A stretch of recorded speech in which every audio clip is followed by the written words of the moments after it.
Hello everyone, it's Shane Kanto, your Wasteland reviewer, and I'm here to review Harold and the Purple Crayon, the new family film from director Carlos Saldana, and who had worked on the Ice Age movies and the Rio films, and here is adapting the classic hand-drawn little children's books about this baby and his purple crayon creating all kinds of imaginative things.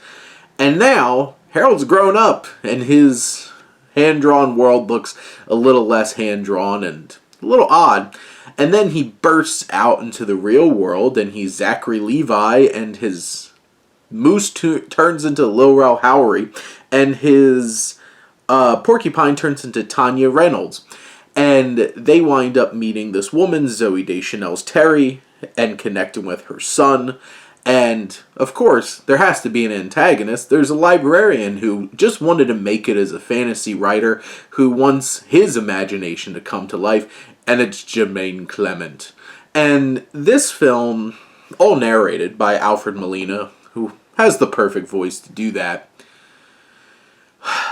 This is such an odd choice, first off, of like turning this into this meta context where it's like, Harold is coming out into our world where he exists as an actual book, so like he's escaping from his book into the real world, which could have been interesting, but generally this film just seems perfectly comfortable being a forgettable, bland film that you could watch for the whole family. Maybe the kids will have some fun moments because, you know, he comes up with like this lizard-eagle combo kind of thing as a pet, and, you know, Porcupine has purple hair, and they drive around on, like, a big purple thing and paint the cows purple.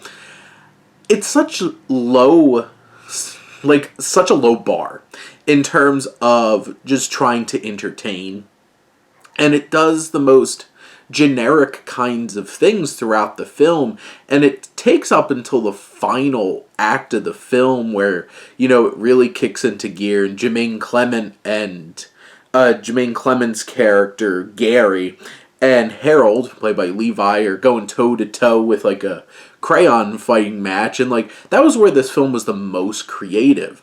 What's interesting is like, this is strange, might be a strange comparison, but it goes along the same lines as like Green Lantern.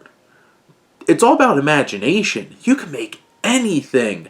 And if you don't meet that expectation and it's just bland and silly and forgettable, then you completely missed out on all the opportunity that you have. Similar to the Ryan Reynolds Green Lantern movie, and this really falls into that. I don't feel like this film came even close to scratching the surface of what they could have done with this concept.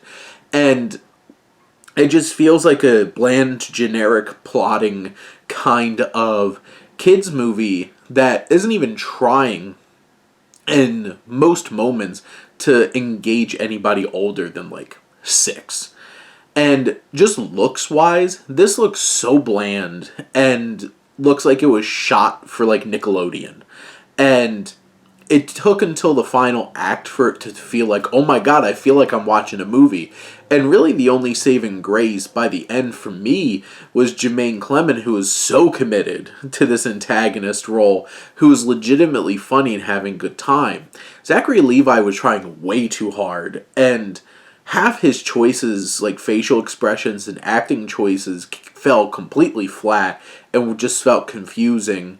And Lil Rel Howery and especially Tanya Reynolds, who I love in Sex Education and Emma, they feel so wasted because they're just one-note caricatures and they're just playing on one note of what they can do as performers, and they have so much more in the tank. Zoe Deschanel has to have very specific roles to stand out, and this is bland as hell, and she really doesn't bring anything. And Benjamin Botani, who plays the main kid, does fine. And it's going to be a forgettable child performance, but it wasn't like memorably like bad child performance. There's heart here. There's Also, just like this completely misguided sense of like what made Harold and the Purple Crayon so endearing in the first place, and this big production in live action that has no personality from a filmmaking standpoint just felt like the most disingenuous way of bringing this story to life on the big screen, and really felt like so much wasted potential. But those are my thoughts on Harold and the Purple Crayon. Let me know what you think and let's talk some movies. But thank you as always for tuning in and supporting your Wasteland Reviewer.